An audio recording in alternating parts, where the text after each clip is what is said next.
makadi muri Zimbabwe chivhitivhiti chenyu zimuchiti apo patinenge tichikupai maupdates anopisa zuva nezuva. Naizvozvo pano nyaya yanyaya tutopisa nyaya yenyika yeZimbabwe. Tinokutendai muri Zimbabwe nekusubscribe kwamunoita zuva nezuva. Right, nyaya rega tipinde munyaya. Tikuverengere nyaya yacho pasina kutapudza kana kuwedzeredza kana kuisa maspice kana kuisa colgate pachingwa. Isoda kupa sezvazviri. Right, obva like video rino iri kurwadzisa ZANU-PF nokuti ZANU-PF haina munhu ari kuifarira. Right, inzwa zviri kutaurwa panapa zviri kunzi Zimbabwe's power game explode as a Mnangagwa's term limit battle takes stunning turn. Right. Zimbabwe's political landscape is heating up as ZANU-PF members openly campaign to keep President Emmerson Mnangagwa in power beyond his term limits. Push comes just a month after his contest August election 2024 win. The ruling party, now holding more than 2/3 of parliament seats, has enough power to change the constitution. Party loyalists are holding meeting across the country, telling people Mnangagwa must stay to finish his economic plans. Right. Koteme kutanga yacho pa akamboita ma plans economy yacho akamboita chii. Right.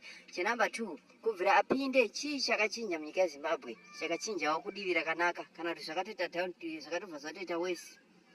Right, chechi3, kupinda kwakaita vanhu vangani vakafa vachiurayiwa nepfuti mustreet zvisina mbobvira zvakaitika nguva yaRobert Mugabe. Chechi4, ndiani akamuvhotera kuti ataura kuti iye akawina. Right, muri Zimbabwe ndofunga mese munozviziva kuti ZANU-PF hapana anoida, hapana ane shungu nayo, kana ZANU-PF inodiwa nevanhu vanodya nayo ivavo vashoma vari ikoko ndo vanoida. Mhuri yese yeZimbabwe yamunoona ikagara munyika yeZimbabwe hapana munhu anoda ZANU-PF. Kunze kweavo vanodya neZANU-PF ivavo vashoma vacho ivavo ndo vanoda kuti inzi yakanaka, ndo vane laudi mumastreets kuti yakanaka, ngasvike 2030. Ko 2030 anosvika achiite ikoyo vanhu vachifa. Parerenyato akanomupinda hapana pekuti ungazombotaura 2030 vanhu vachirarira pamawaya embedha, maspring ewayo. Kana uchitsvaga zvinhu zvekusapota, tsvaga zvimwe zvinhu zvekusapota zvinoita kuti nyika ienderere mberi, noti zvekusapotana neZANU-PF. ZANU-PF inosapotwa nevaridzi vayo ivavo vari muZANU-PF ivavo ndo masupporters, maminister nemaMPs ayo nemakanzera ndo vanhu veZANU-PF ivavo. Thank you muri yeZimbabwe nekuteerera. Tichakusiya muchinzwa Chimurenga, tokumbira kuti mutudzewo mafungiro enyu nekuti kuisa kwatinoita Chimurenga pano toida kuti mutudze mafungiro enyu. Izvi tiri pakutora mafungiro enyu todzosa nyaya road zvekare, vanhu votiudza kuti aiwa izvi zvamaita hazviite, izvi zvamadai hazviite. Tikamirira kunzwa maadvice kubva kwamuri noti kuti Chimurenga, because vamwe vanhu vanenge vachitaura havana chinhu chavainacho muZimbabwe, saka vakamirira kuda kudhisirwa zvinhu zvinenge zvakakwa nevamwe vanhu vachiti Chimurenga. Nyaya dzinofanira kutaurwa dzopera, vanogara pasi votaurirana, kana kuri ZANU-PF yobva. Thank you muri yeZimbabwe nekuteerera kwenyu.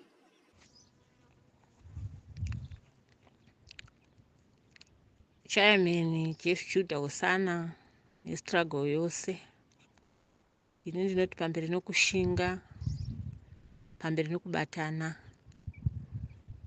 Ndinohwa vanhu vachiti kuna vamwe vanodzokera sure.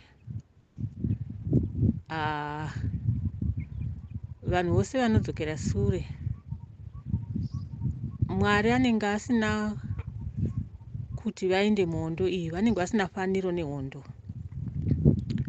Nyangwe zviya izvi pamushe pakabikwa doro rechikaranga, nguva yekupira yasvika. Kana mwana usiri womumusha imomo unohwa achiti ndombosumuka ndenda kutoilet kana ndienda kupi, asi mwana womumusha imomo. Saka ndo zvakangofanana nehondo iyoyi. Ini ndine hope dzandakasangana nadzo. Ndakarota ndiri kunoku kusendara, masvingo sendara ndokwendiri. Ndakarota chairman wasvika kumba kunoku kweduku. Isu tine system yokuti madzimai ari kunoku, vana gogesti ri kunoku, tinoungana tichihwa maaudio awa nenyaya yekushayiwa data nenyaya yekushayiwa mafoni.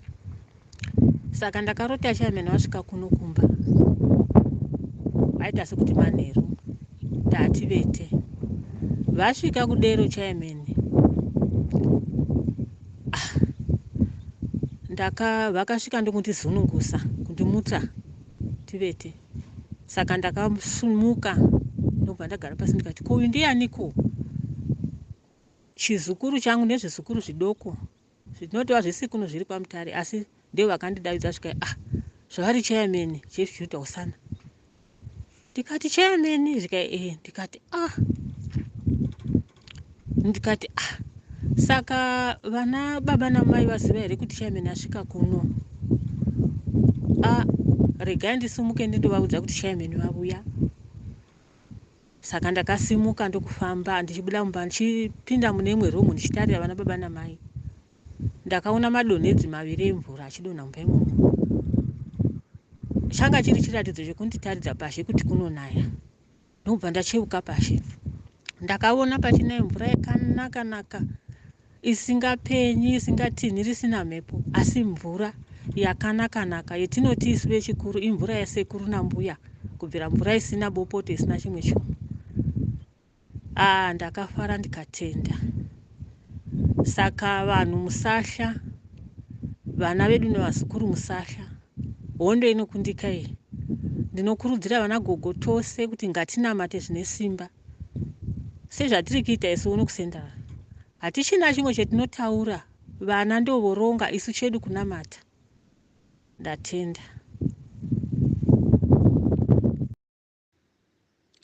Vana veZimbabwe muriko heruku, muriko here pamberi nehondo, pamberi nekurwa, pamberi nekurwira nyika yedu.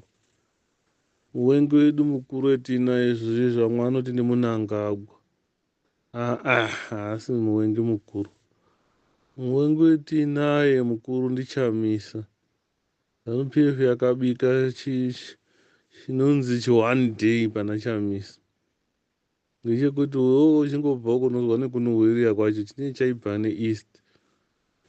Muna 1975 uko hondo ichitsva, vakuru vanga varipo Mashona, Mugabe akauya achinyepedzera. He was a soft guy, ari smart, asingaiti violence, achiita zvekuerenga bhaibheri, achiita unga munhu ari right, vakamupa ukuru. Ndo same Chamisa akasitadha Mugabe.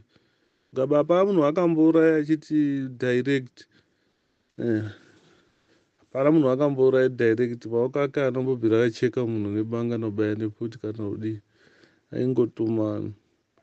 Chamisa ndizvo zvari. Izvozvi ndiye anopindipoinda Expo Opposition ana Timba.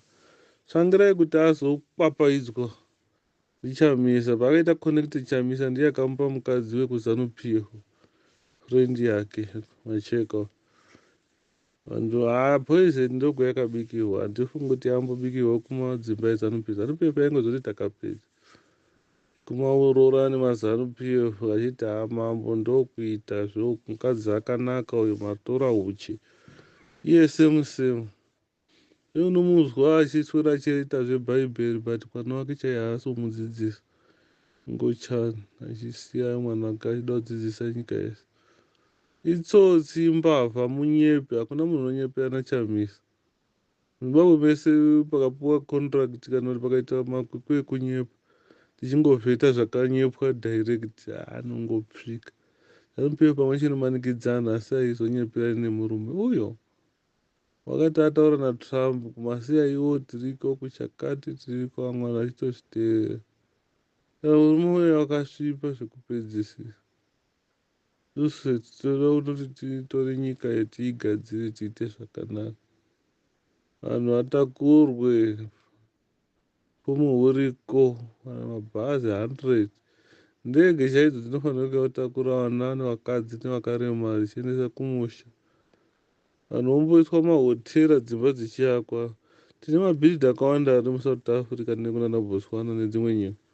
Vanouya vachitanga kuvaka dzimba dzekuti vanhu vagara, azhinji asina kana dzimba. Mumwe akasiya pamba patotova nemunin'ina kana baba kana muzukuru, kutoendapo zvava zvekutonesana. Ngatimbaiwo 20 years unombokuenda, vamwe vakasiya dzimba dzikawa. Ngatirwire nyika yedu.